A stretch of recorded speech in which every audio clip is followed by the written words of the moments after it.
Bapak Ibu Saudara yang dikasihi Tuhan, senang kita berjumpa kembali dalam ibadah Gereja His Grace Jakarta. Bapak Ibu Saudara yang kekasih di dalam Tuhan, yang ada di rumah dan di mana saja Bapak Ibu berada, mari kita siapkan hati kita. Kita akan memuji Tuhan, kita akan menyembah Tuhan. Walaupun dalam situasi seperti ini, tapi tidak akan menghalangi kita untuk datang kepada Tuhan. Kita akan meninggikan Dia, kita akan agungkan Dia. Karena kita percaya Allah kita Allah yang dahsyat. Kita percaya Allah kita Allah yang luar biasa. Dia Bapa yang sanggup memberkati kita. Dia Bapa yang sanggup memberikan segala yang kita perlukan. Untuk itu mari sama-sama kita memuji Dia, sama-sama kita tinggikan Dia. Terima kasih Tuhan. Terima kasih buat berkat-Mu atas kami. Terima kasih Tuhan.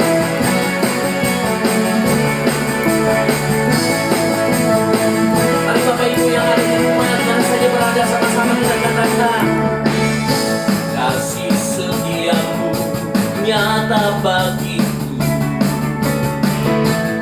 hikmat-Mu bagikan tersedia bagiku,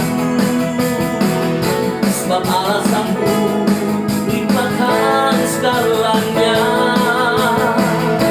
dan anugerahnya sangat besar bagiku. Aku diberkati, aku dilimpahi, karena alasan-Mu untuk menyediakan. Aku diberkati, aku dilimpahi atas sempurna anugerah Tuhan bagiku. Mari sama-sama kita katakan, terima kasih Tuhan buat kasih setia-Mu atas kami. Mari Bapak Ibu Saudara yang ada di rumah, sama-sama kita nyanyikan pujian ini, kita katakan, kasih setia-Mu nyata bagiku, hikmat kebajikan tersedia bagiku, sebab alasan-Mu limpahkan segalanya, dan anugerahnya sangat besar bagiku. Mari sama-sama katakan, aku diberkati, aku dilimpahi, karena alasan-Mu untuk menyediakan. Aku diberkati, aku dilimpahi atas sempurna anugerah Tuhan. Aku diberkati, aku diberkati, aku dilimpahi, karena alasan-Mu untuk menyediakan. Aku diberkati, aku dilimpahi atas sempurna anugerah Tuhan bagiku,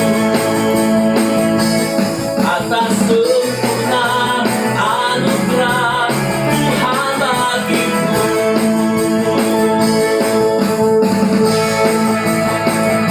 Haleluya. Terima kasih Tuhan. Haleluya. Kita sangat percaya bahwa Bapa kita sanggup untuk memberkati kita. Amin. Bapak Ibu Saudara yang ada di rumah, mari kita siapkan hati kita. Kita akan menyembah Tuhan, kita akan tinggikan Dia, dan kita juga akan diberkati lewat kebenaran firman Tuhan. Terima kasih Tuhan. Terima kasih Engkau sungguh baik bagi kami. Engkau sungguh mengasihi kami. Dalam situasi seperti ini Tuhan, Engkau Allah yang masih memelihara kami, masih memberikan kekuatan kepada kami. Karena kami percaya hanya Engkau satu-satunya tempat berlindung kami. Hanya Engkau satu-satunya Allah kami yang dapat memberikan kekuatan dan pertolongan bagi kami. Terima kasih Tuhan. Terima kasih Tuhan.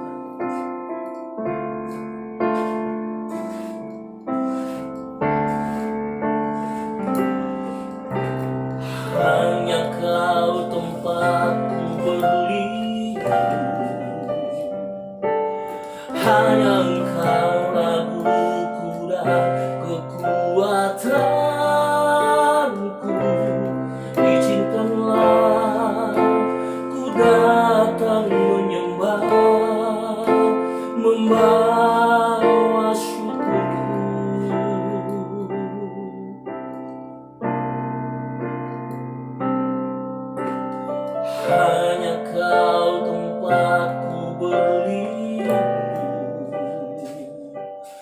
hanya Engkaulah guruku dan kekuatanku.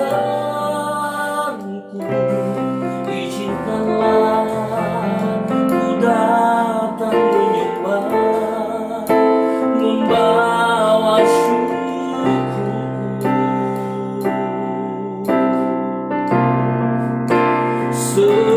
Sedalamnya hatiku Kau pun tahu, dan kasih-Mu tak jauh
Tuhan.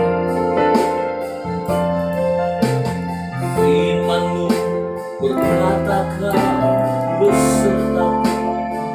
Amin. Maka kuat roh dan jiwaku. Tangan-Mu Tuhan selalu ku nantikan. Di setiap langkahku percaya. Mari sekali lagi kita katakan firman-Mu Tuhan. Firman-Mu berkata Kau besertaku. Maka kuat roh dan jiwaku. Tangan-Mu Tuhan selalu ku nantikan. Di setiap langkahku percaya.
saudara berada, percaya bahwa Tuhan selalu ada beserta dengan kita, menyertai setiap kita. Dan sebentar kita akan masuk dalam firman Tuhan, dan sebelum kita masuk dalam firman Tuhan, kita akan bersama-sama bersatu dalam doa. Mari kita berdoa. Bapa, kami mengucap syukur, berterima kasih dimanapun kami berada hari ini. Kami percaya penyertaan Tuhan sempurna atas setiap kami. Karena itu berkati setiap mereka yang mendengarkan acara ini dimanapun mereka berada, dalam perjalanan mereka, di rumah mereka, di tempat mereka beraktivitas. Tuhan berkati mereka sehingga melalui firman Tuhan yang adalah Engkau sendiri memberikan kekuatan bagi kami, karena firman-Mu adalah terang bagi jalan kami, pelita bagi kaki kami. Beracara firman-Mu pada hari ini, dan kami percaya kami memperoleh kekuatan yang baru. Terima kasih Bapa, di dalam nama Tuhan Yesus. Haleluya. Amin. Oke, setiap saudara sekalian, hari ini saya akan bersama-sama ajak setiap kita buka firman Tuhan yang terdapat dalam surat Filipi pada pasalnya yang ketiga. Filipi pada pasalnya yang ketiga, dalam ayatnya yang ke-10 dan ayatnya yang ke-11. Kita akan baca, dan saudara juga bisa memperhatikan di rumah, saudara juga bisa membuka Alkitab saudara di rumah. Dalam Filipi pada pasalnya yang ketiga, ayat 10 dan ke-11 dikatakan demikian.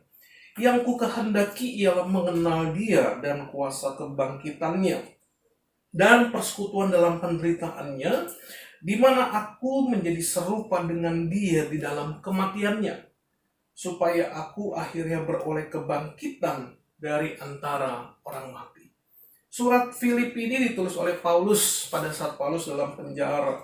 Dan kalau kita tahu background kehidupan Paulus yang tadinya adalah penganiaya jemaat, orang yang membunuh orang-orang percaya, orang Kristen, orang yang menjadi pengikut Kristus, tetapi diubahkan Tuhan, memperoleh satu wahyu dari Tuhan, dan pada akhirnya dia harus menyerahkan dirinya menjadi rasul Kristus.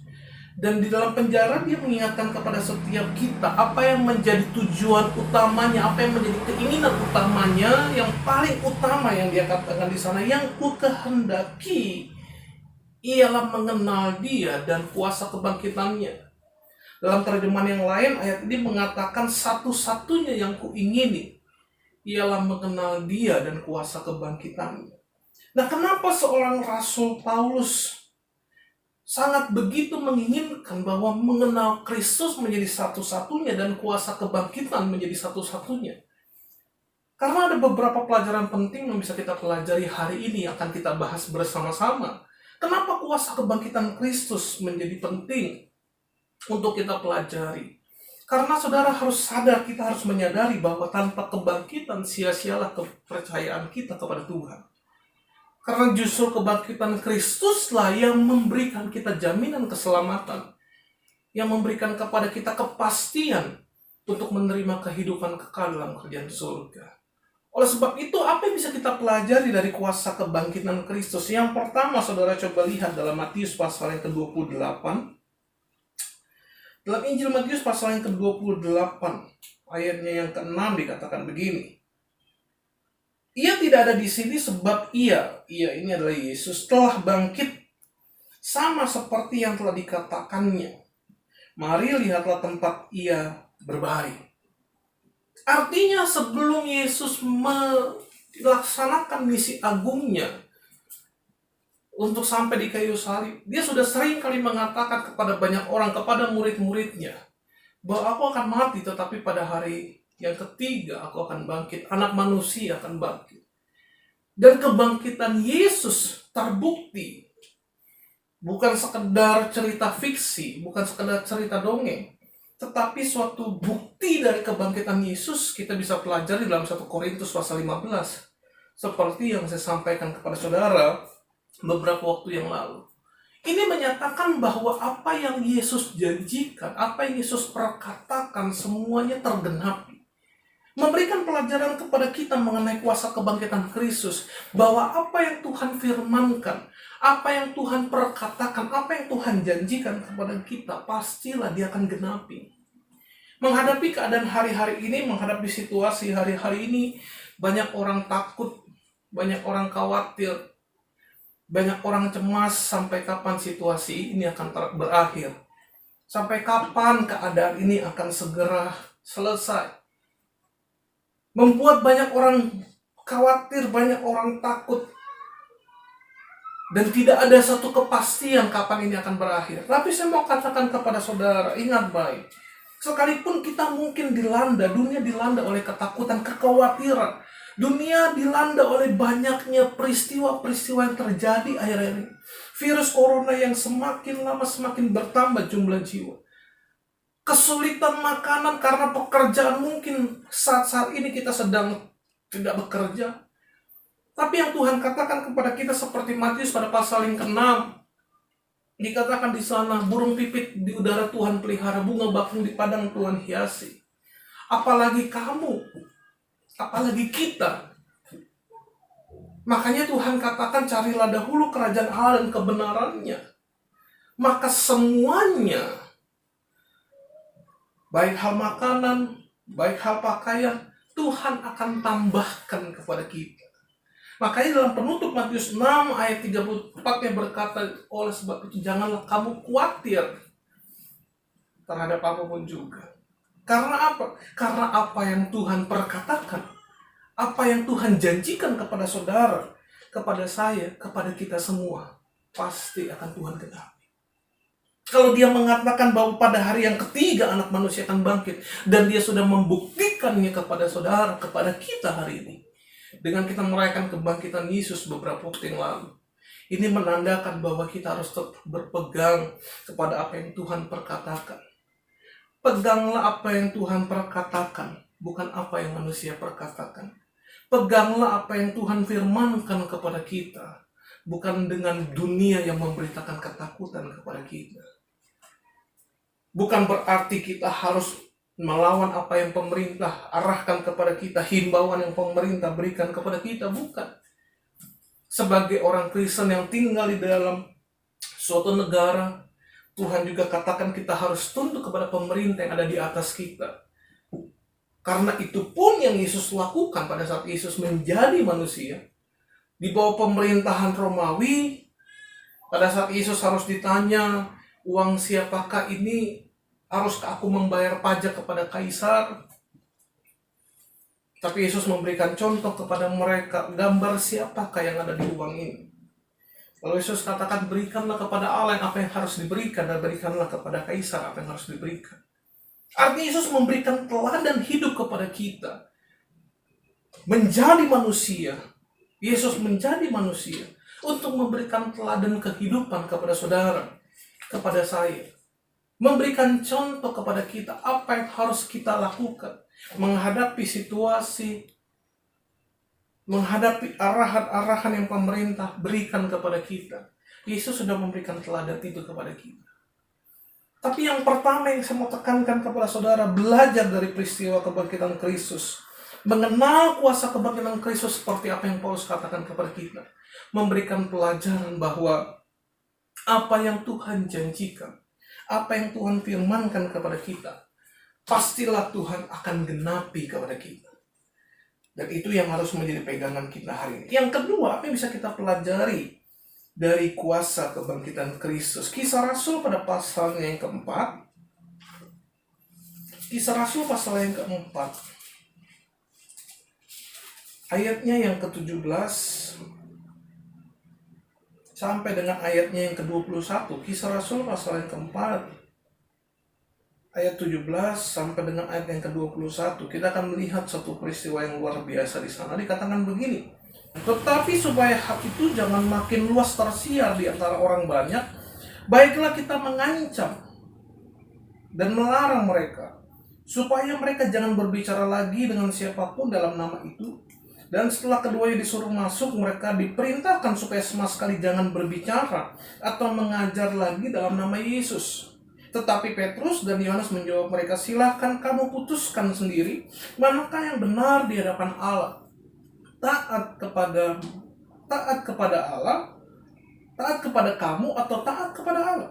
Sebab tidak mungkin bagi kami untuk tidak berkata tentang apa yang telah kami lihat dan apa yang telah kami dengar. Mereka semakin keras mengancam rasul-rasul itu, tetapi akhirnya melepaskan mereka juga. Sebab sidang tidak melihat jalan untuk menghukum mereka, karena takut akan orang banyak yang memuliakan nama Allah berhubung dengan apa yang telah terjadi. Saudara lihat, ada sebuah perbedaan besar yang kita lihat dalam kehidupan rasul-rasul. Bahwa dulu sebelum Yesus mati, bangkit dari kematian, dan naik ke surga, murid-murid menjadi orang yang takut.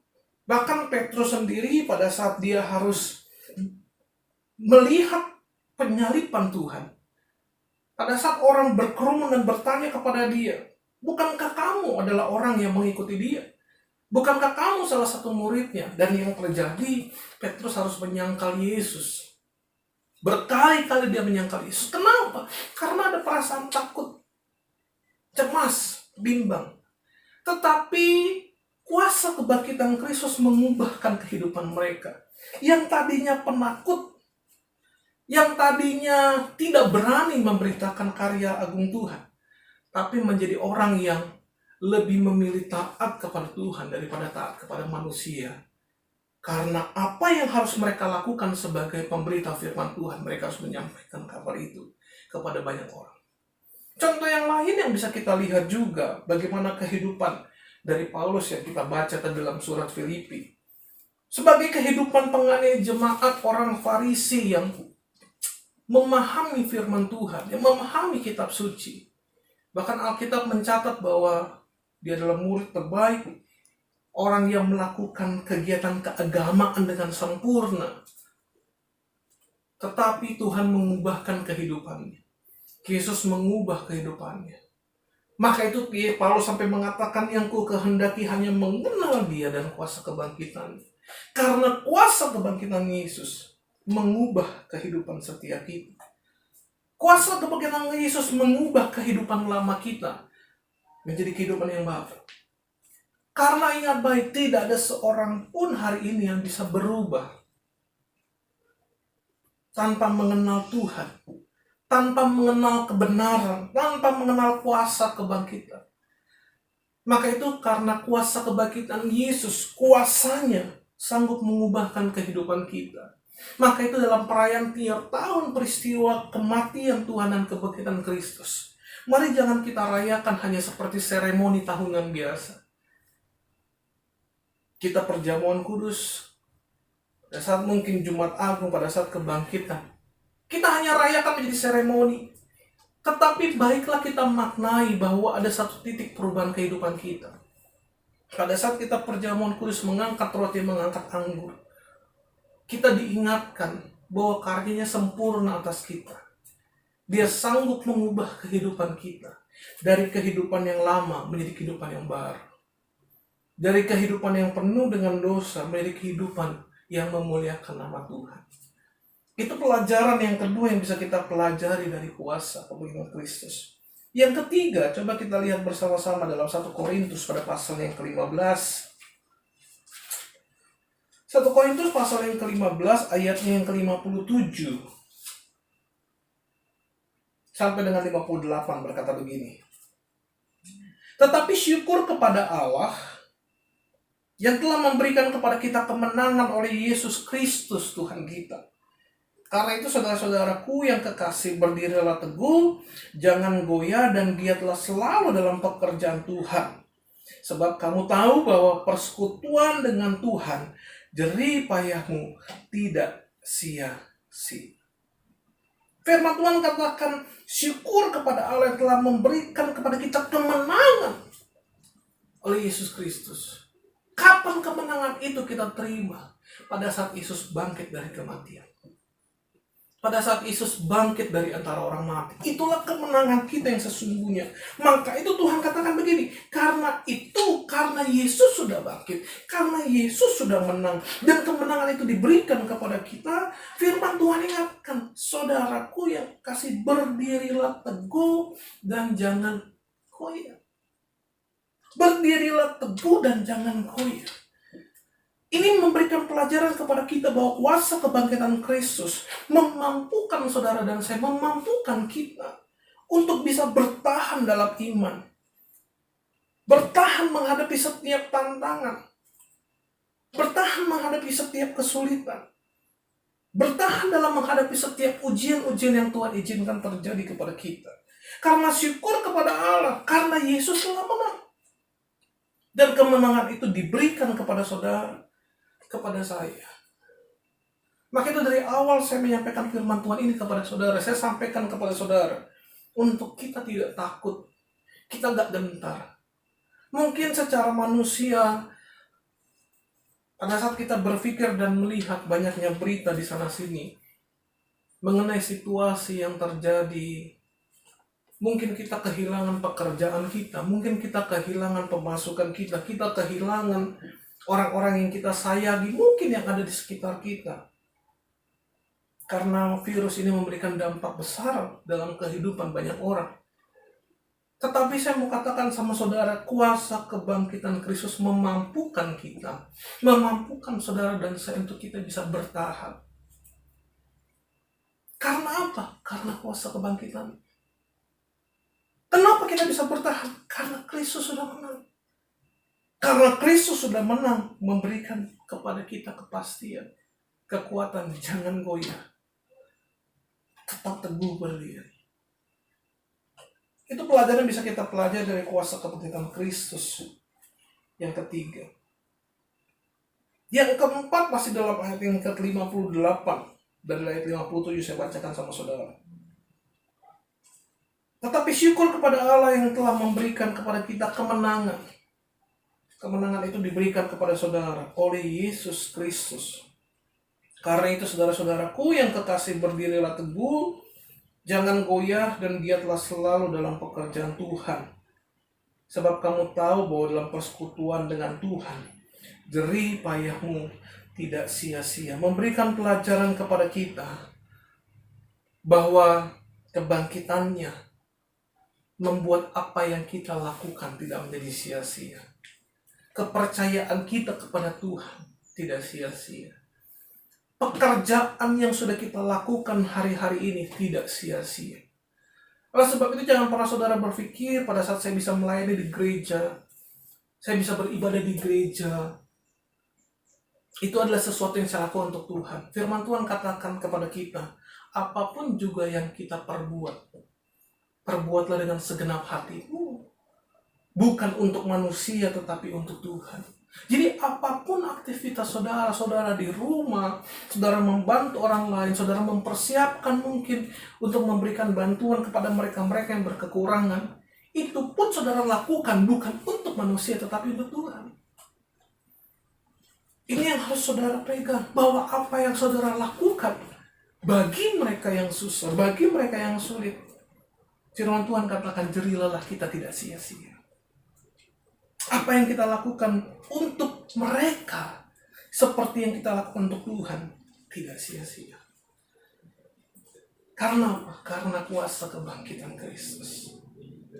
Yang kelima, yang terakhir saya mau sampaikan sama saudara, 1 Korintus 15 ayat 12 sampai dengan ayat yang ke-20 berkata begini. 1 Korintus 15 ayat 12 sampai dengan 20.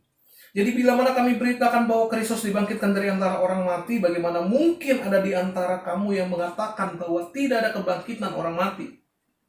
Kalau tidak ada kebangkitan orang mati, maka Kristus juga tidak dibangkitkan. Tetapi andai kata Kristus tidak dibangkitkan, maka sia-sialah pemberitaan kami dan sia-sialah kepercayaan kamu. Kalau Kristus tidak bangkit, sia-sia. Lebih daripada itu, kami ini ternyata berdusta terhadap Allah. Karena tentang dia kami katakan bahwa ia telah membangkitkan Kristus padahal ia tidak membangkitkannya. Kalau andai kata benar bahwa orang mati tidak dibangkitkan. Sebab jika benar orang mati tidak dibangkitkan, maka Kristus juga tidak dibangkitkan. Dan jika Kristus tidak dibangkitkan, maka sia-sialah kepercayaan kamu dan sia-sialah kamu masih dalam dosamu. Demikianlah binasa juga orang-orang yang mati dalam Kristus, jikalau kita hanya dalam hidup ini saja menaruh pengharapan pada Kristus, maka kita adalah orang-orang yang paling malang dari segala manusia. Tetapi yang benar ialah bahwa Kristus telah dibangkitkan dari antara orang mati sebagai yang sulung dari orang-orang yang telah meninggal.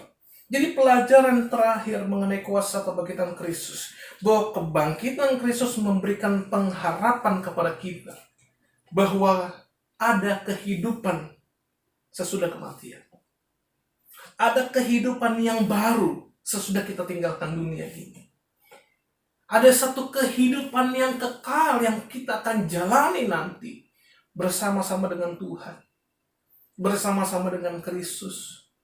Jadi kehidupan dalam dunia ini bukan menjadi akhir dari kehidupan kita, tapi menjadi sebuah jembatan bagi kita untuk kita memasuki satu kehidupan yang baru bersama Tuhan.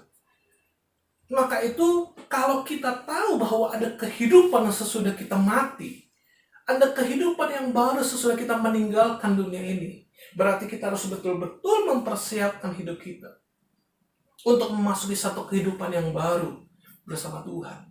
Dan firman Tuhan katakan kepada kita bahwa kehidupan yang kekal hanya bisa kita terima melalui Kristus. Karena Kristus adalah jalan, Kristus adalah kebenaran, dan Kristus adalah kehidupan bagi kita. Maka saya percaya orang yang menerima Kristus hari ini bukan hanya hidupnya berubah, bukan hanya apa yang sudah dia lakukan tidak menjadi sia-sia, bukan hanya dia kuat menghadapi segala tantangan, menghadapi segala cobaan, tetapi dia juga orang yang mampu memegang setiap janji-janji Tuhan. Seperti lagu mengatakan bahwa janji Tuhan seperti fajar pagi hari yang tiada pernah berhenti bersinar. Dan seperti itulah janji Tuhan bagi saudara dan saya. Dan yang terakhir, bahwa kebangkitan Kristus memberikan kepastian kepada saudara, memberikan kepastian kepada saya dan kepada kita semua hari ini, bahwa kita menerima satu kehidupan yang baru bersama Tuhan. Nah, doa saya bagi setiap saudara semua hari ini, sekali lagi saya ingatkan bahwa menghadapi situasi-situasi ke depannya, di mana kita tidak mengetahui apa yang akan terjadi, kita tidak bisa mendapatkan kepastian sampai kapan ini terjadi. Kalaupun Tuhan izinkan semua ini terjadi, berarti Tuhan punya maksud di balik semua peristiwa yang terjadi. Tetapi saya sebagai hamba Tuhan mengingatkan kepada saudara melalui firman Tuhan hari ini, bahwa kuasa kebangkitannya itulah yang harus kita kejar, itulah yang harus kita inginkan. Seperti apa yang Paulus katakan, yang ku kehendaki, satu-satunya yang ku ingini hanyalah mengenal Kristus dan mengenal kuasa kebangkitannya. Karena kuasa kebangkitan Kristus memberikan satu jalan untuk kita mengenal hal-hal yang lainnya. Kita bisa berubah karena kuasa kebangkitan Kristus. Kita bisa menerima janji-janji Tuhan karena kuasa kebangkitan Kristus. Kita bisa teguh berdiri menghadapi setiap tantangan karena kuasa kebangkitan Kristus. Kita bisa menikmati setiap jerih lelah yang kita lakukan untuk Tuhan juga karena kuasa kebangkitan Kristus. Dan kita bisa menerima hidup yang kekal juga karena Kristus sudah mati bagi kita, menyerahkan hidupnya bagi kita, menyerahkan tubuh dan darahnya bagi kita, supaya kita menerima kepastian hidup yang kekal di dalam kerajaan surga. Maka itu visi dari gereja ini yang menyatakan menjadi satu keluarga kerajaan Allah.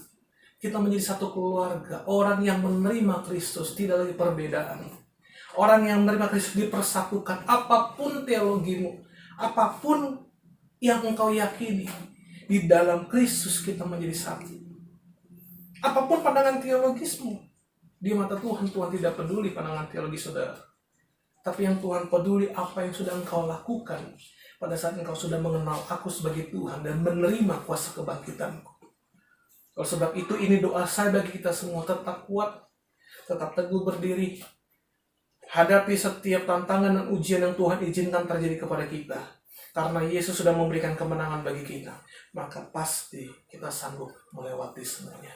Tuhan Yesus memberkati setiap kita semua. Tuhan, Bapak Ibu Saudara, Pada kesempatan ini kita sama-sama telah diberkati lewat kebenaran firman Tuhan.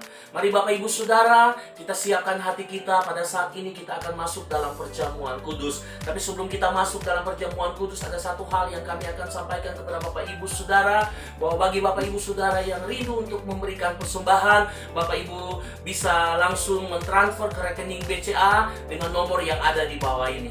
Bapak Ibu Saudara, mari kita siapkan perjamuan kudus kita yang sudah ada anggur dan roti yang di rumah. Mari kita siapkan hati kita. Tapi bagi Bapak Ibu Saudara yang belum mempunyai roti dan anggur tapi ingin mendapatkannya, Bapak Ibu juga bisa menghubungi kami di nomor yang ada di bawah ini.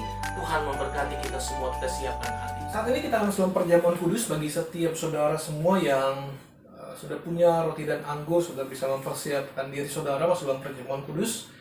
Dan bagi saudara juga bisa memberikan kepada anak-anak saudara perjamuan kudus. Karena ingat baik peristiwa Paskah di Israel pada saat ke-10 Tuhan berikan kepada Mesir. Yang mengorbankan adalah orang tua, tetapi yang menerima berkat perjamuannya adalah seluruh keluarga.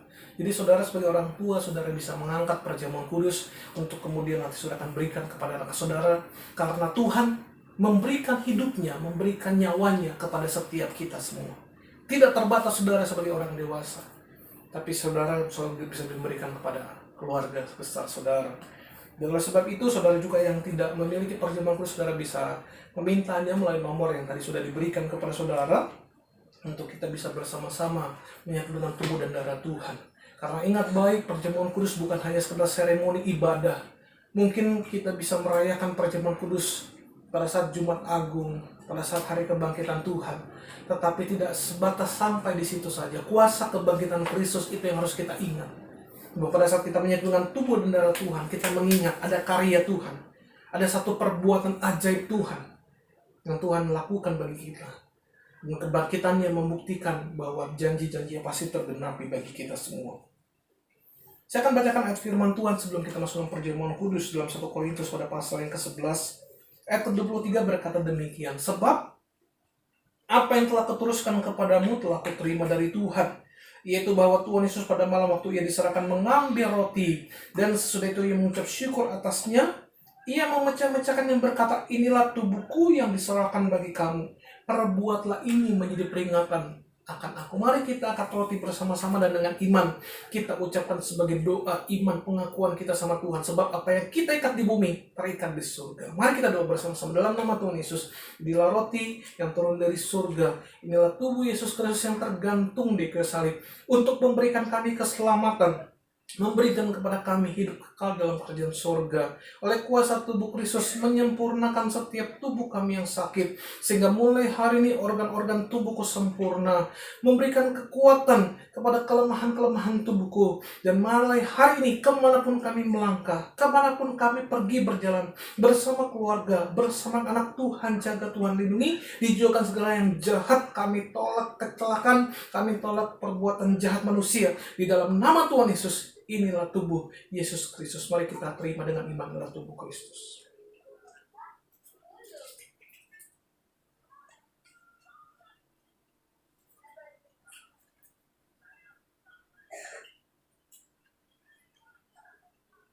Demikian juga yang mengambil cawan sesudah makan lalu berkata, cawan ini adalah perjanjian baru yang dimeteraikan oleh darahku. Perbuatlah ini setiap kali kamu meminumnya menjadi peringatan akan aku.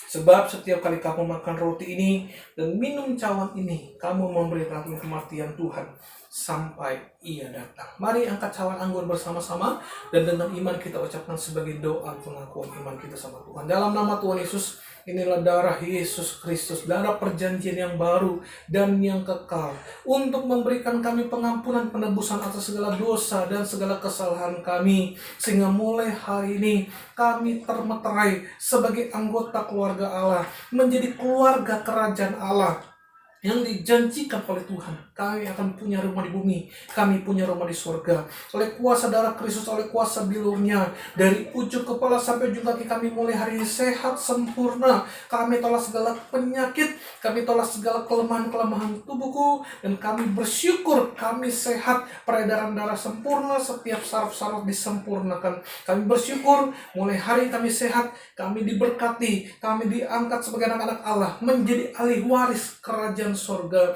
yang siap menerima janji-janji Tuhan. Segala berkat di bumi, berkat di surga menjadi bagian setiap kami dalam nama Tuhan Yesus. Inilah darah Yesus Kristus. Mari kita terima dengan iman darah Kristus.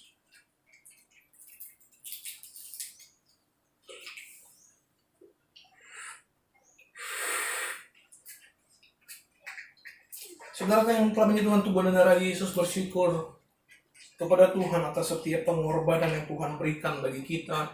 Apa yang sudah Tuhan lakukan bagi kita, karya terbesar, karya yang ajaib sudah Tuhan lakukan bagi setiap kita. Naikkan setiap syukurmu karena apa yang kita ikat bumi terikat di surga. Barang siapa mencari akan mendapat, barang siapa mengetuk baginya pintu akan dibukakan. Barang siapa meminta maka akan diberikan. Bapa, berkati setiap mereka, apapun yang menjadi doa mereka hari ini, biarlah Tuhan berkati, Tuhan genapi, bahkan Tuhan pelihara setiap mereka sempurna. Saudara juga yang ada minyak di rumah, saudara bisa bersama-sama angkat minyak saudara, kita berdoa, karena bukan minyaknya yang menyembuhkan, tetapi firman Tuhan ingatkan kepada setiap kita. Kalau saudara baca Markus pasal 6 ayat 12-13, pada saat Tuhan mengutus murid-murid memberitakan Injil, mereka bersaksi bahwa mereka memberitakan Injil, mereka berdoa bagi orang sakit menggunakan minyak, mengusir setan-setan. Pertanyaan sederhana, mungkin banyak orang mengatakan begini, di mana ayatnya Yesus memerintahkan kita pakai minyak? Mungkin tidak ada satupun ayat yang kita temukan. Tetapi secara logika kita berpikir, bagaimana mungkin murid-murid Yesus mendoakan orang sakit dengan minyak? Saya hanya mempercayai ada hal-hal yang mungkin kita tidak melihatnya dalam firman Tuhan. Tapi itu dialami oleh murid-murid, pengajaran-pengajaran yang mungkin akan diberikan Yesus kepada murid-muridnya. Maka itu mereka pada saat memberitakan Injil, berdoa bagi orang sakit, mereka gunakan juga minyak. Yakobus 5:14 juga mengatakan demikian, barang siapa di antara kamu yang sakit, panggil penatua jemaat untuk berdoa mengoleskan dengan minyak dan menyembuhkan mereka. Sebab itu saudara yang punya minyak di rumah, saudara bisa bersama-sama angkat, kita berdoa, kita serahkan bukan di dalam nama siapa-siapa, tapi hanya dalam nama Tuhan Yesus Kristus. Mari kita doa. Bapa, kami menyerahkan setiap tetes, setiap olesnya minyak ini penuh kuasa, dioleskan kepada yang sakit sembuh, seperti Markus 6 ayat 12-13. Yakobus 5:14, setiap tetes, setiap olesnya penuh kuasa, sehingga mulai hari ini menguduskan yang tidak kudus, menyembuhkan yang sakit, mengusir kuasa setan-setan. Seperti Yakobus 5:14, setiap tetes, setiap oles minyak ini penuh kuasa di dalam nama Tuhan Yesus Kristus. Terima kasih Bapa, kami menyerahkan bangsa ini dalam tangan Tuhan dalam setiap keadaan, situasi yang terjadi, yang Tuhan izinkan terjadi dalam bangsa ini. Kami percaya Tuhan punya maksud, Tuhan punya rencana yang indah atas bangsa ini. Dan kami berdoa melalui semua yang Tuhan izinkan terjadi, biar setiap lutut bertelut dan setiap lidah mengaku Yesus Kristus Tuhan Juru Selamat kami hidup. Terima kasih Bapak, berkati pemimpin-pemimpin di bangsa ini. Dan berkati dari presiden sampai dengan tingkat yang terendah, setiap mereka yang memikirkan bangsa ini, Tuhan berkati. Tuhan berikan hikmat marifat-Mu kepada mereka, kesabaran kepada mereka, memberikan kerendahan hati kepada setiap mereka, untuk memimpin setiap kami yang ada di bangsa ini, sehingga bangsa ini Tuhan berikan damai sukacita menjadi berkat bagi bangsa-bangsa lainnya. Terima kasih Bapak, berkati gereja kami His Grace dimanapun gereja ini berada, dalam 8 cabang gereja ini ada, baik yang di Manado, di Tomohon, di wilayah Sulut maupun yang di Jakarta. Tuhan berkati, Tuhan berikan kepada setiap kami iman bahwa biarlah kehidupan kami menjadi berkat bagi banyak orang. Gereja ini boleh menjadi berkat bagi banyak orang. Tuhan berkati Gembala Sidang, Tuhan berkati Pastor Daniel Julian Lau, Tuhan berkati, Tuhan berikan dalam kesehatan kekuatan sempurna, berikan hikmat marifat-Mu, dan Tuhan berikan wahyu apa yang Tuhan inginkan terjadi untuk kami lakukan untuk gereja ini, melayani pelayan gereja ini. Tuhan berkati. Terima kasih Bapak, setiap pelayan-pelayan Tuhan Ini berkati Tuhan.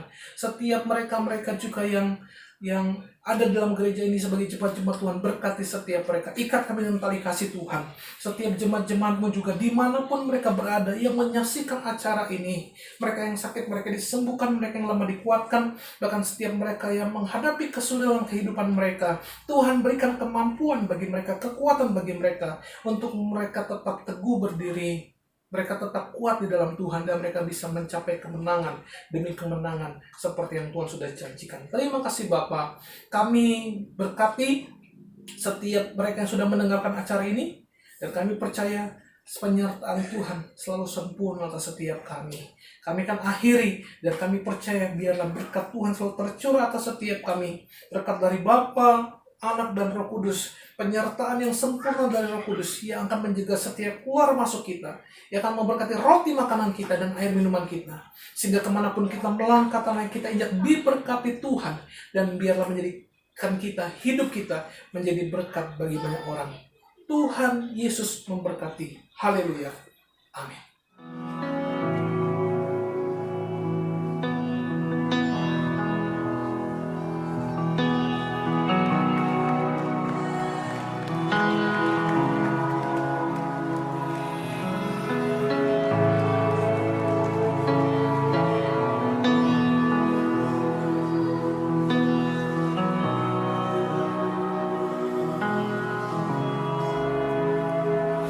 You are here, moving in our midst.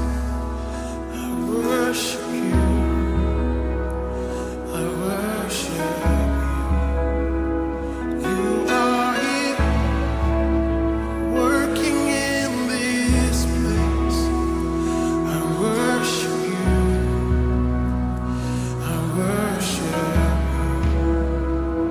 You are here, moving in our midst. I worship you, I worship you. You are here, and you're working in this place. I worship